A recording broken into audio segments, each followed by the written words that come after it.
এই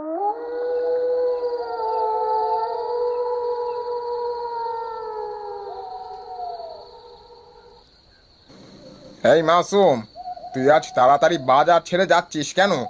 মাগরিব নামাজের পর কোনো সমস্যা হয়েছে নাকি? বলার মতো কিছু না জুবায়ের ভাই, মনটা একটু খারাপ লাগছে, তাই তাড়াতাড়ি বাড়ি যাচ্ছি।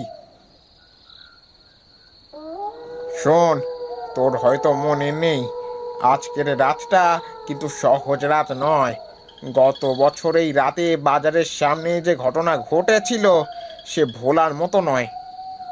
কোন ঘটনার কথা বলছিস? শুনিসনি? মেয়েটার কথা মনে আছে যে হঠাৎ নিখোঁজ হয়ে গেল? লোকজন বলছে তার আত্মা এখনো শান্তি পায়নি। মাগরিব নামাজের পর আজও সে ফিরে আসতে পারে। এভাবে বলিস না জুবায়ের ভাই, আমি এসব কথা বিশ্বাস করি না। তবুও আজকের রাতটা কেমন যেন অদ্ভুত লাগছে। রহমত ভাই, আজ মসজিদটা যেন একটু বেশি শীতল লাগছে না? মনে হচ্ছে বাতাসে একটা অন্যরকম গন্ধ ভেসে আসছে। হ্যাঁ ইন্দ্রিস ভাই, মনে হচ্ছে মনে হচ্ছে মসজিদের মধ্যে আজ কিছু অস্বাভাবিক কিছু ঘটতে চলেছে।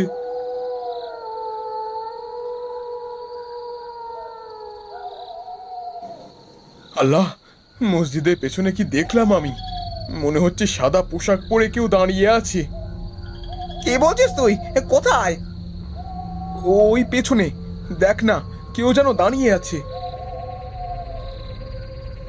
ওই মেয়েটাকে এই সময় এখানে কে থাকতে পারে?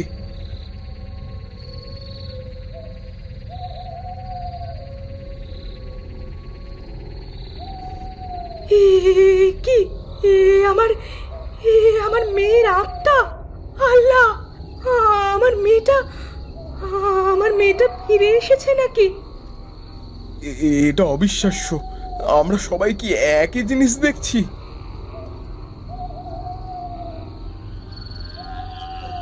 আল্লাহর নামে তোমার আত্মা শান্তি পাক। তুমি কি চাও? এই জায়গাটা অভিশপ্ত, এখান থেকে সবাই বেরিয়ে আসো।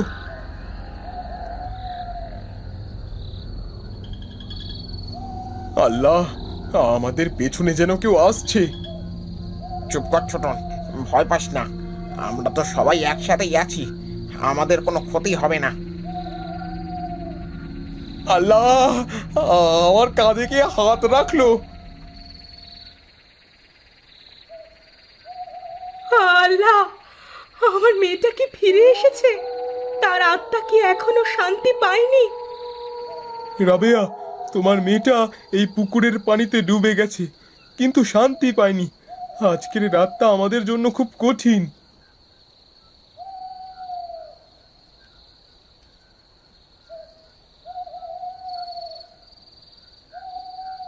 ইদ্রিস ভাই, পুকুরে কিছু একটা ঘটছে, পানিতে কিছু একটা নড়ছে। এটা স্বাভাবিক নয়। রহমত ভাই, পুকুরের জল কিভাবে এমন হতে পারে?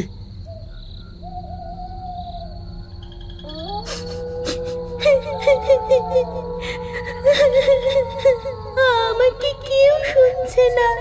আমি শান্তি চাই, আমার জন্য কেউ কিছু করছে না।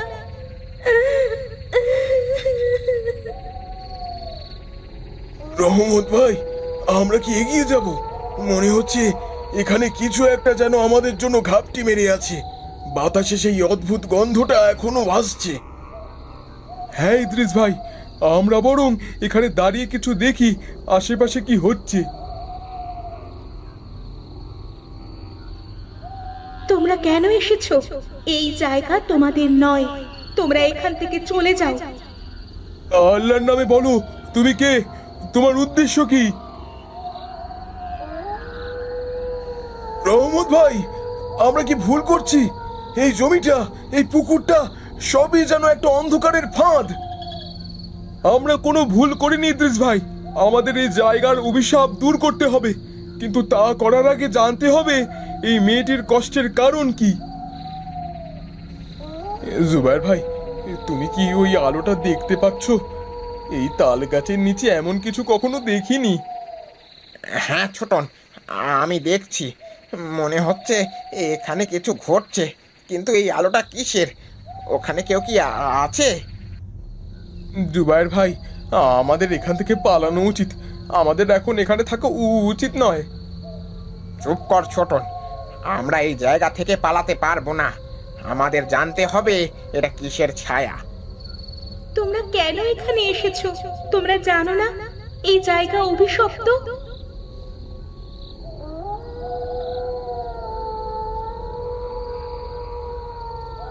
বিটি, বিটি তুই কি আবার ফিরে এসেছিস?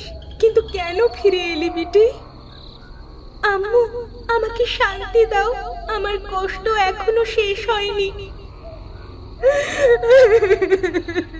তোর জন্য কি করতে পারি বল বিটি? আল্লাহর কাছে প্রার্থনা করি, কিন্তু তাতে কি তোর কষ্ট দূর হবে?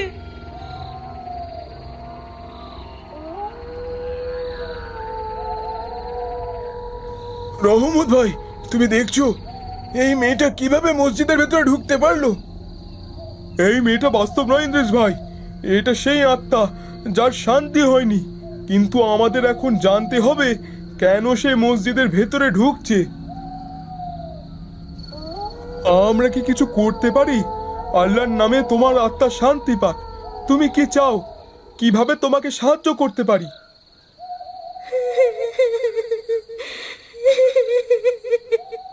আমার আমার খুব কষ্ট হচ্ছে।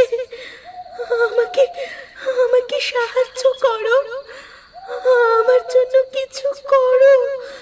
আমাকে আমাকে মুক্তি দাও, মুক্তি দাও। দেখো পুকুরের পানিটা কিরকম করছে, এটা ঠিক নয়। আল্লাহ, পুকুরের নিচে কি চলছে? এই পানিতে কিসের অস্তিত্ব আছে?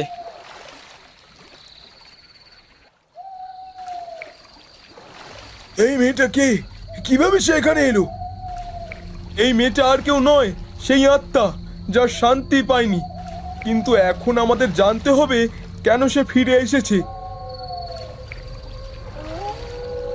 এই মেয়ে, তোমার কষ্টের কারণ কি? কেন তুমি এভাবে ফিরে এসেছো? কিভাবে তোমাকে শান্তি দিতে পারি? আমার আমার খুব কষ্ট হচ্ছে, কারণ আমাকে বারবার করে অবহেলা করা হচ্ছে। আমার আমার খুব নির্মমভাবে মৃত্যু হয়েছিল, তাই আমি এখনো মুক্তি পাইনি। কিভাবে আমরা তোমাকে সাহায্য করতে পারি? তোমার আত্মা কি সে শান্তি পাবে? আমাদের জানো, আমরা যতটা সম্ভব তাই করব। আমার মুক্তি তখনই সম্ভব যখন সত্য প্রকাশ পাবে। আমার মৃত্যু কোনো দুর্ঘটনা ছিল না, বরং তা ছিল প্রতিহিংসার ফল। কেউ আমাকে মৃত্যুর মুখে ঠেলে দিয়েছিল, আর সেই অপরাধের শাস্তি হওয়া দরকার।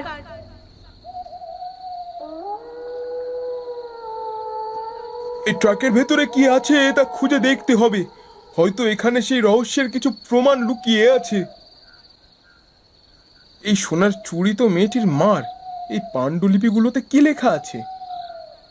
এইখানে জমিদারের দস্তখত আছে।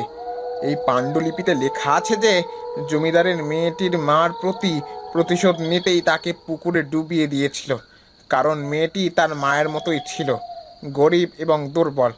জমিদার চেয়েছিল তাদের অস্তিত্ব মুছে ফেলতে। এত বড় নৃশংসতা এই জমিদার কিভাবে এমন করতে পারলো? এই মেয়েটির আত্মার মুক্তির জন্য আমাদের এই সত্যকে প্রকাশ করতেই হবে। আমরা তোমার মৃত্যুর পেছনে এই রহস্য সবার সামনে আনব। তোমার কষ্টের কারণ আমরা জেনেছি, এবং এখন আমরা এই অপরাধের কথা সবার সামনে প্রকাশ করব। আমি এত দিন ধরে অনেক কষ্ট পেয়েছি, এই সত্য সামনে এলে তবেই আমার মুক্তি সম্ভব।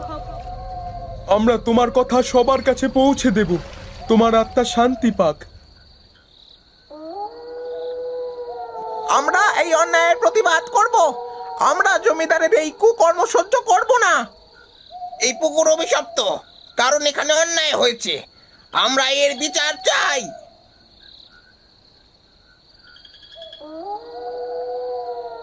জমিদার, তুমি এতদিন এই অপরাধ ঢেকে রেখেছিলে, কিন্তু আজ তা প্রকাশিত হচ্ছে।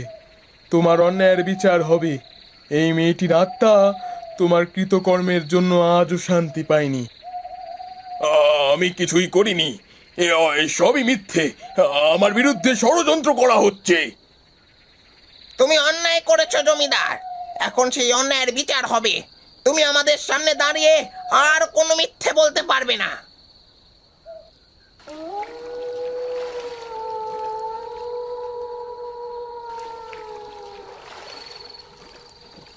এই পুকুর এখন মুক্তি পেয়েছে, মেয়েটির আত্মা এবার শান্তি পেয়েছে।